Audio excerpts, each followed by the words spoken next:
नमस्कार। आज हम बात करने वाले हैं इतिहास के एक ऐसे किरदार की जिसने हिंदुस्तान का नक्शा ही बदल के रख दिया। एक योद्धा, एक बादशाह और एक लेखक, ज़हीरुद्दीन मोहम्मद बाबर। तो इस पूरी कहानी को समझने के लिए एक बहुत ही बुनियादी सवाल से शुरुआत करते हैं। आखिर भारत में उस विशाल मुगल साम्राज्य की नींव रखी किसने थी? और जवाब है ज़हीरुद्दीन मोहम्मद बाबर। जी हां, यही वो नाम है जिसने भारतीय उपमहाद्वीप में एक बिल्कुल नए दौर की शुरुआत की। लेकिन जानते हैं, इतना बड़ा साम्राज्य खड़ा करने से पहले की जो कहानी है, वो असल में संघर्ष, हार और जबरदस्त हिम्मत की कहानी है। तो चलिए उनके शुरुआती दिनों में चलते हैं। तो कहानी शुरू होती है 14 फरवरी 1483 से। जगह थी आज के उज़्बेकिस्तान की फरगाना घाटी। यहीं पर उमर शेख मिर्जा और कुतुलुग निगार खानम के घर एक बेटे ने जन्म लिया था। अब देखिए, उनकी रगों में ना दो महान विजेताओं का खून दौड़ रहा था। एक तरफ पिता के खानदान से वो तैमूर के वंशज थे, तो दूसरी तरफ माँ के खानदान से चंगेज खान के। और सोचिए, इसी जबरदस्त विरासत के साथ महज 11 साल की उम्र में, जी हाँ, सिर्फ 11 साल की उम्र में वो फरगाना के शासक बन गए।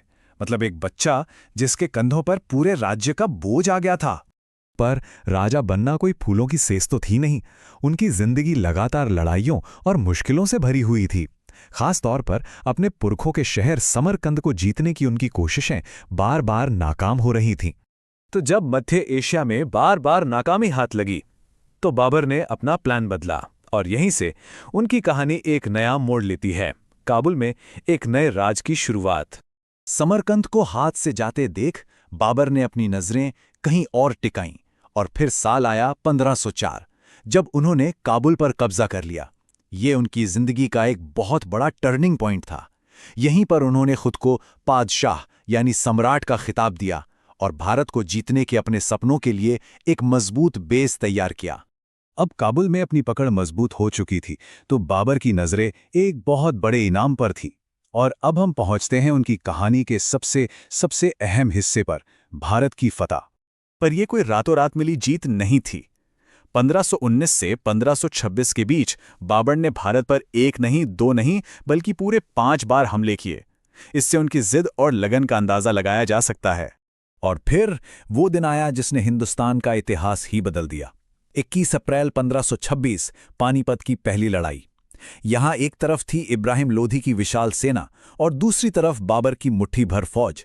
लेकिन बाबर के पास एक ऐसा हथियार था जो लोधी के पास नहीं था, तोपखाना और एक बिल्कुल नई युद्ध नीति। बस इसी के दम पर उन्होंने ये लड़ाई जीती और भारत में मुगल साम्राज्य की नींव डाल दी। पानीपत की जीत तो बस एक शुरुआत थी। अब अपने नए साम्राज्य को बचाने और बढ़ाने की बारी थी और बाबर ने एक के बाद एक लड़ाइयां जीती। 1527 में खानवा की लड़ाई में राणा सांगा को हराया, 1528 में चंदेरी पर कब्जा किया और फिर 1529 में घग्गर की लड़ाई जीती।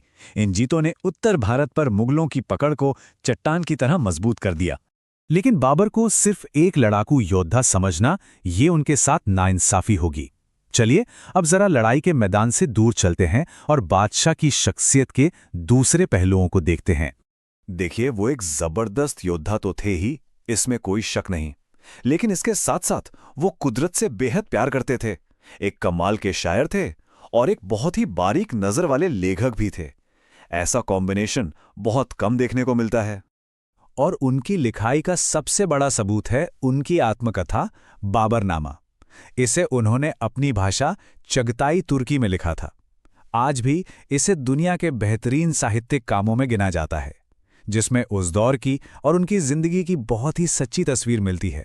तो चलिए अब हम उनकी कहानी के आखिरी हिस्से की तरफ बढ़ते हैं। देखते हैं उनके आखिरी दिन कैसे गुजरे और वो अपने पीछे क्या विरासत छोड़कर गए।